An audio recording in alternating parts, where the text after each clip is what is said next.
May cheese pizza on top. May kagat na yun. So, naglalagay lang ako dito ng flour and yeast. Then, sugar. And salt.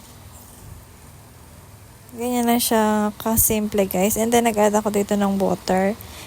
Mix ko lang siya. Then, ninid ko siya ng 1 minute. Then, after 1 minute, binilog ko siya ng ganyan. Then, iwanan ko siya ng room temperature ng 1 hour and then cover ko. Then, after ng 1 hour, ito na siya, guys. Ayan, naglagay ulit ako dito ng konting flour kasi ninid ko siya ng 1 minute ulit. And then, kinat ko siya into 2.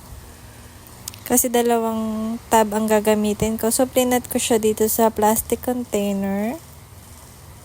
And then, nag-add ako dito ng tomato sauce on top. And then, in-spread ko lang yung tomato sauce. Then, after nyo, naglagay na ako dito ng kinat kong quick melt cheese. Pwedeng grated cheese din. Ayan. And then, nag-add ako dito ng parsley. It's optional.